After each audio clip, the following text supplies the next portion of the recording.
चलो विद्यार्थी मित्रों, આપણે જે પ્રશ્ન જોઈ રહ્યા છીએ એ પ્રશ્નમાં આગળ વધીએ। ચલો, આપણે છેલ્લા લેક્ચરમાં આપણે ક્વેશ્ચન નંબર 6 શીખ્યા હતા। પ્રશ્ન 4 માં દાખલા નંબર 6। હવે આપણે જોઈએ છીએ દાખલા નંબર 7। પ્રશ્ન એનો એ છે કે આપણે પહેલા સમાંતર શ્રેણી સાબિત કરીશું અને જો સમાંતર શ્રેણી બનશે તો આગળ એના ત્રણ પદ શોધીશું, નહીતર ત્રણ પદ શોધીશું નહીં। ચલો, અહીં પ્રથમ આ શ્રેણી છે એનું પ્રથમ પદ કયું છે 0 અને બીજું પદ કયું છે -4। એટલે પહેલા તો આપણે શેની ગણતરી કરીએ છીએ, સામાન્ય તફાવત d ની ગણતરી કરીએ છીએ। તો d એનું સૂત્ર શું આવશે, તો d બરાબર a2 a1। તો અહીંયા ધ્યાન રાખજો, a2 કેટલા છે -4, માઈનસના સૂત્રના માઈનસના માઈનસ, a1 કેટલા છે 0। તો કોઈ પણ સંખ્યામાંથી 0 બાદ કરો એટલે સંખ્યા પોતે જ આવે, એટલે -4 માંથી 0 બાદ કરો તો જવાબ કેટલો આવે -4। એટલે d ની કિંમત આપણને કેટલી મળી ગઈ -4। એવી જ રીતના ફરીથી આપણે d ની કિંમત શોધીશું, પણ હવે કોને લઈશું આપણે, એ ત્રીજા પદમાંથી કયું પદ બાદ કરીશું, બીજું પદ, એટલે a3 a2। તો a3 તો ત્રીજું પદ કયું છે -8 માઈનસ a2 કયા છે તો -4। આ સૂત્રના માઈનસ તો લખવાના જ, પણ જે પદ માઈનસ છે એને પણ શેમાં લખવાના, કૌંસમાં, જેથી કરીને નિશાનીમાં ભૂલ પડે નહીં। चलो -8 ना -8 माइनस माइनस શું થઈ જશે +4। તો માઈનસ પ્લસ માઈનસ 8 માંથી 4 જાય તો વધે કેટલા 4, પણ નિશાની મોટા પદ એટલે 8 ની નિશાની માઈનસ છે એટલે 4 ને કેવા મળશે માઈનસ, એટલે d બરાબર કેટલા મળશે -4। સમજણ પડી? હવે ત્રીજું પદ છે એની ગણતરી હું અહીંયા સાઈડમાં કરી દઉં અથવા તો નીચે કરીએ, ચલો વાંધો નહીં। ચલો d બરાબર a4 માઈનસ કેટલા કરશું a3। તો a4 ની કિંમત કેટલી છે -12 માઈનસ a3 ની કિંમત કેટલી છે -8, એટલે કે -12 માઈનસ માઈનસ પ્લસ કેટલા થઈ જશે 8।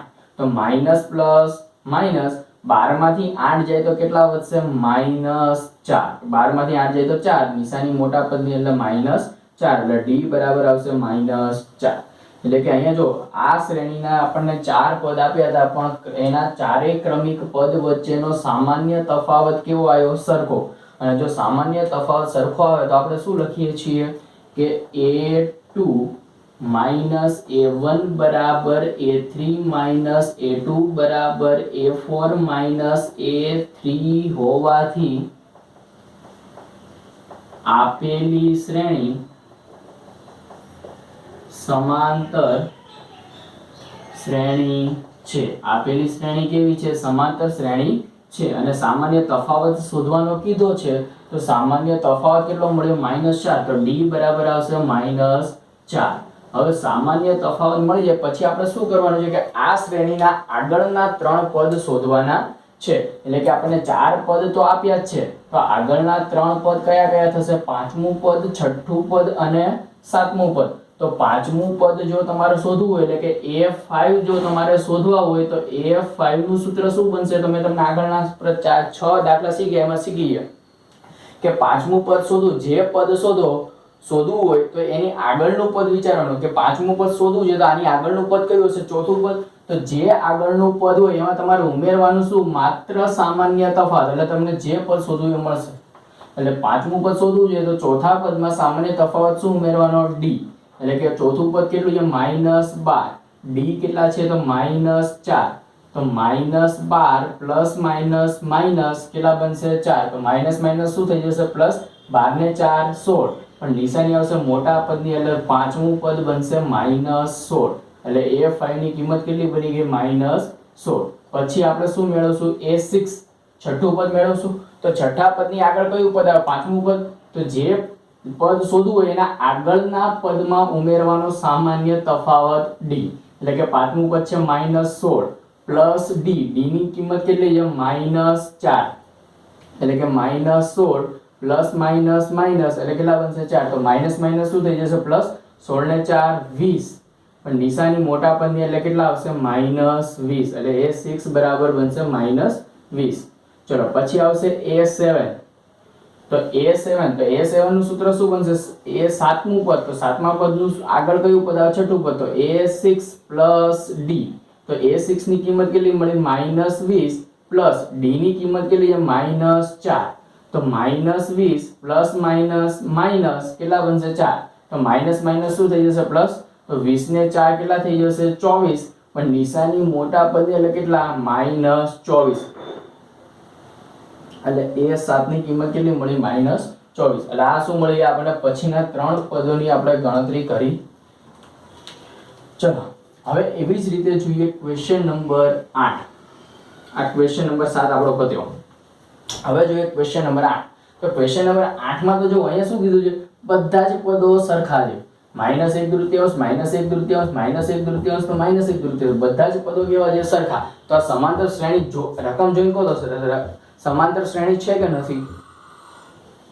ઘણા બધાને એવો સવાલ આવતો બધા જ પદ સરખા છે તો સમાંતર શ્રેણી ના કહેવાય, પણ હકીકત બધા જ પદ સરખા છે તો સમાંતર શ્રેણી કહેવાય. એટલે કે સમાંતર શ્રેણી છે. કઈ રીતે છે તો એ આપણે સાબિત કરી દઈએ.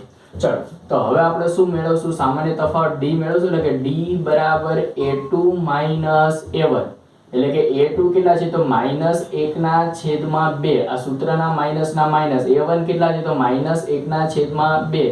સરખી સંખ્યામાંથી સરખી સંખ્યા બાદ કરો તો જવાબ શું આવે 0, એટલે d બરાબર કેટલા મળશે 0. ખ્યાલ આવે છે. -1 તૃતીયાંશ માંથી -1 તૃતીયાંશ બાદ કરો એટલે બંને સંખ્યા કેવી છે સરખી, વચ્ચે બાદબાકી, સરખી સંખ્યાની બાદબાકી હંમેશા કેટલી આવે 0.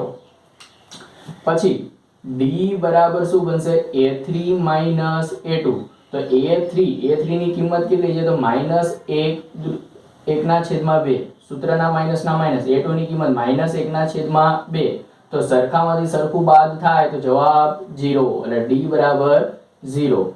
એવી જ રીતના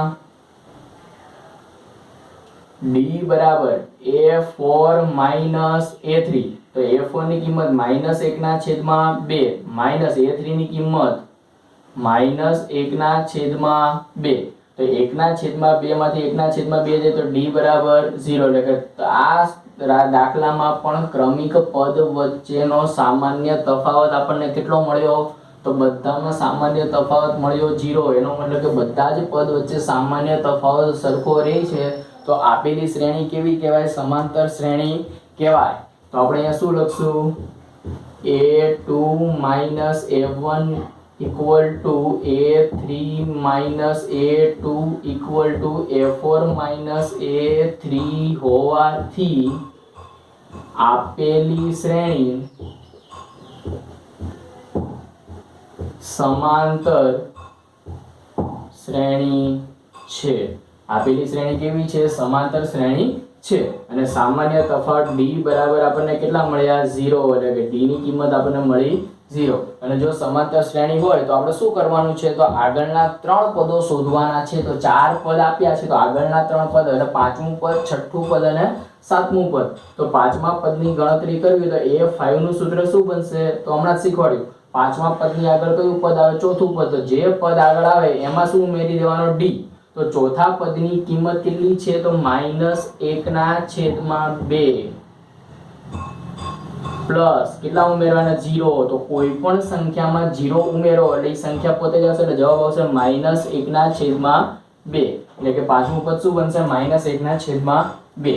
એવી જ રીતના a6, તો a6 છઠ્ઠા પદની આગળ કયું પદ આવશે, પાંચમું પદ. તો a5 સૂત્ર શું બનશે a6 નું, a5 + d. તો પાંચમું પદ કયું છે તો -1/2, એમાં d ની કિંમત કેટલી છે 0, તો -1/2 માં 0 ઉમેરો તો જવાબ કેટલો બનશે -1/2. પછી આવશે a7, તો a7 નું સૂત્ર બનશે a6 + d. તો a6 ની કિંમત કેટલી છે -1/2 પ્લસ d ની કિંમત કેટલી છે 0, તો -1/2 વત્તા 0 એટલે કેટલા બનશે -1/2. એટલે કે આપણને પાંચમું પદ, છઠ્ઠું પદ અને સાતમું પદ આપણને અહીંયા મળી ગયા. ખ્યાલ આવે છે તમને. એવી જ રીતના આપણે કયો દાખલો જોઈશું, દાખલા નંબર 9. તો દાખલા નંબર 9 માં જુઓ તો શ્રેણી કઈ આપી છે 1 3 9 27. તો પહેલા તો આ શ્રેણીને આપણે કેવી સાબિત કરશું, સમાંતર શ્રેણી છે કે નહીં ચેક કરશું ને. તો સૌથી પહેલા તો આપણે d ની ગણતરી કરશું. તો સૂત્ર શું લખશું, d બરાબર a2 a1. તો a2 ની કિંમત કેટલી છે 3, a1 ની કિંમત કેટલી છે 1, તો 3 માંથી 1 જાય તો કેટલા બનશે 2, તો d બરાબર આપણને કેટલા આવશે 2. એવી જ રીતના ડી બરાબર બીજું સૂત્ર શું લખશું? ત્રીજા પદમાંથી કયું પદ બાદ કરશું? બીજું પદ. તો ત્રીજું પદ કયું છે? 9. ત્રીજું પદ કયું છે? 9 માઈનસ બીજું પદ કયું છે? 3. તો 9 માંથી 3 જાય તો કેટલા બનશે? 6. તો ડી બરાબર બનશે 6. ચલો ડી બરાબર હવે સૂત્ર શું આવશે? a4 minus a3. ચલો a4 ની કિંમત કેટલી છે? 27. a3 ની કિંમત કેટલી છે? 9. તો 27 માંથી 9 જાય તો કેટલા મળશે? 18. તો ડી ની કિંમત મળી ગઈ 18. તો આ દાખલામાં જો કે ડી ની કિંમત જો આપણને સરખી મળે છે. એકમાં 2 મળ્યા, એકમાં 2 મળ્યા, 6 મળ્યા, 18 મળ્યા, એટલે સરખી મળતી નથી. તો અહીંયા વાક્ય લખવું તો શું લખાશે કે a2 minus a1 not equal to a3 minus a2 not equal to a4 minus a3 હોવાથી આપેલી શ્રેણી સમાંતર શ્રેણી નથી. આપેલી શ્રેણી સમાંતર શ્રેણી નથી. અને જો આપેલી શ્રેણી સમાંતર શ્રેણી ના હોય તો આ આગળ આપણે ગણતરી કરવાની નથી. ચલો ક્વેશ્ચન નંબર 10.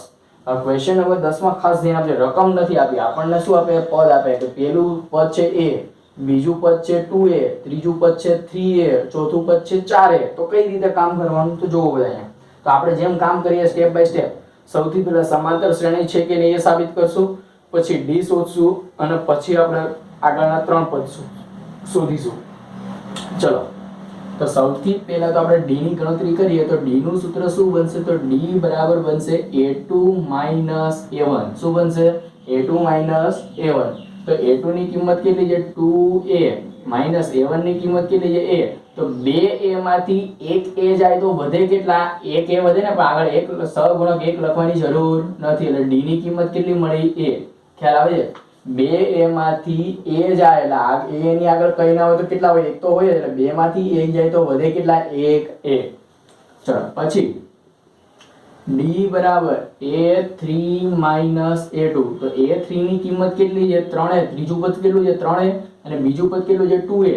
તો 3a minus 2a. 3a માંથી 2a જાય તો વધે કેટલા? a. એટલે ડી બરાબર કેટલા આવશે? a. ચલો પછી ડી બરાબર a4 minus a3. ચોથા પદમાંથી શું બાદ કરશું? ત્રીજું પદ. તો ચોથું પદ કયું છે? 4a માઈનસ ત્રીજું પદ કયું છે? 3a. 4a માંથી 3a જાય તો વધે કેટલા? a. એટલે કે ડી બરાબર કેટલા મળ્યા? a. તો બધા જ પદ વચ્ચેનો તફાવત જો કેવો આવ્યો? સરખો આવ્યો ને. તો આ શ્રેણીમાં સામાન્ય તફાવત ડી બધા પદ વચ્ચે કેવો રહી છે? સરખો. અને જો બધા જ પદ વચ્ચે સરખો રહેતો હોય તો આપેલી શ્રેણી કેવી કહેવાય? સમાંતર શ્રેણી કહેવાય. તો એનું વાક્ય લખવું હોય તો શું લખશું આપણે? a2 minus a1 equal to a3 minus a2 equal to a4 minus a3 હોવાથી આપેલી શ્રેણી સમાંતર શ્રેણી છે. આપેલી શ્રેણી કેવી છે? સમાંતર શ્રેણી છે. અને જો સમાંતર શ્રેણી હોય તો ડી ની કિંમત આપણને મળી કેટલી? a. તો ડી બરાબર કેટલા બની જશે? a. અને હવે આપણે આગળ શું શોધવાના? આગળના 3 પદોની આપણે ગણતરી કરવાની છે. એટલે કે 4 પદ આપેલા છે તો 5મું, 6થું અને 7મું પદ શોધવાનું છે. તો 5મા પદનું સૂત્ર હવે તો તમને બધાને મોઢે આવડે. a5 નું સૂત્ર શું બનશે? a4 plus d. તો a4 કેટલા છે જુઓ તો 4a છે ને, ચોથું પદ છે 4a. d ની કિંમત કેટલી છે? a. તો 4a માં 1a ઉમેરો તો વધશે કેટલા? 5a. એટલે a5 ની કિંમત બનશે 5a. પછી a6 છઠ્ઠું પદ. તો છઠ્ઠા પદનું સૂત્ર શું બનશે? a5 plus d. એટલે કે 5મા પદમાં શું ઉમેરવાનું? તો 5મું પદ કયું છે? 5a. એમાં ઉમેરવાના d એટલે a. 5a માં a ઉમેરો એટલે કેટલા બનશે? 6a. એટલે છઠ્ઠું પદ બની જશે 6a. હવે આપણે શું મેળવશું? 7મું પદ. તો 7મા પદનું સૂત્ર શું બનશે? a7 નું સૂત્ર શું બનશે? a6 plus d. તો છઠ્ઠું પદ શું મળ્યું? 6a. તો 6a માં શું ઉમેરશો? a. તો 6a વત્તા a એટલે કેટલા બનશે? 7a. એટલે a7 ની કિંમત કેટલી બનશે? 7a. સમજણ પડી બધાને?